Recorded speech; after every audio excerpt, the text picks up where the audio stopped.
Hey, what's up guys? This is Harbor Basher.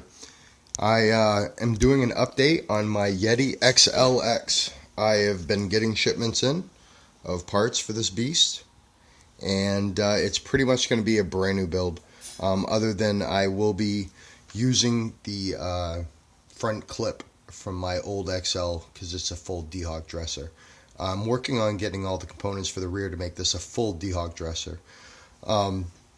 So, with that being said, I'll show you my most recent addition, the Tekin T8 truggy 1700 kV censored motor.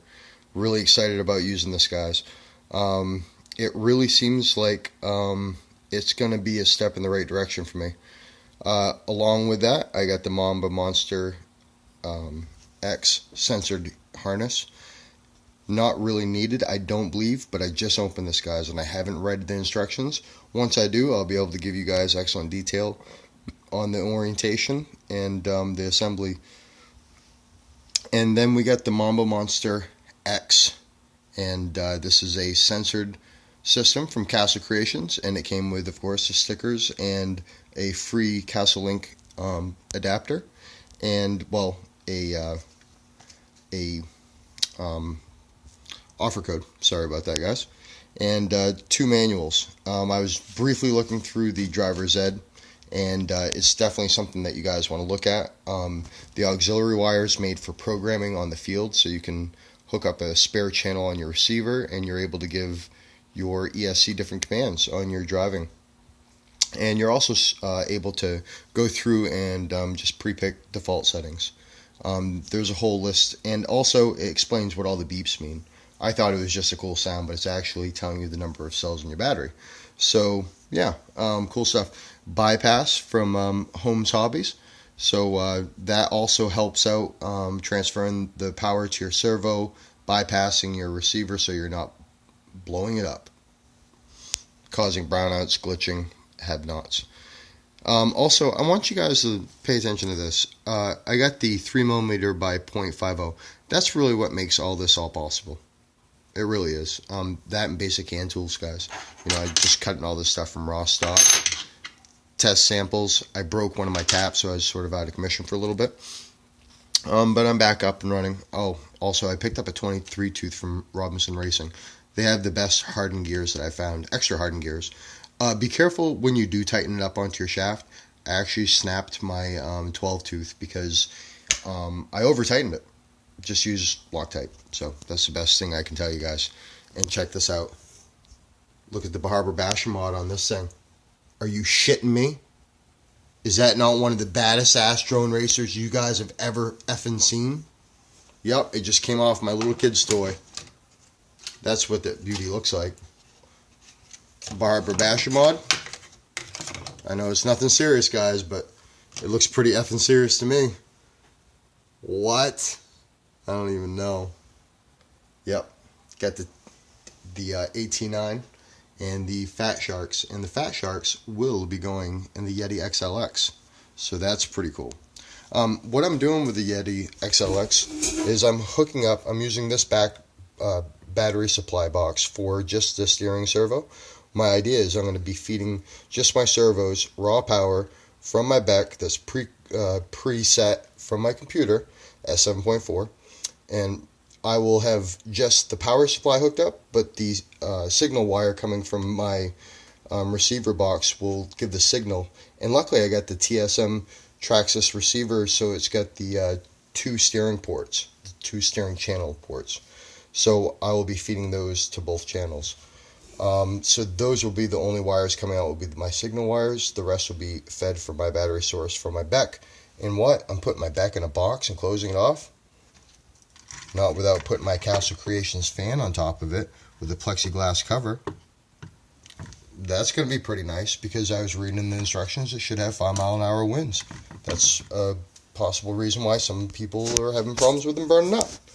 But anyways, I got the HS 7950TH servos going in front and back. Talking almost 500 ounces. And the Basher bars. My mod. Sorry guys. My mod and it's going in front and back. And then I threaded it, and it's getting attached with a post front and rear. And this post is just a dowel that I picked up at Home Depot. I heat the ends up with MAP gas, and then I just swish them in my vise, drill a hole. I'm connecting each end, and also it's connecting to the basher bar adapter plate in the center. So they're getting connected on each end and through here.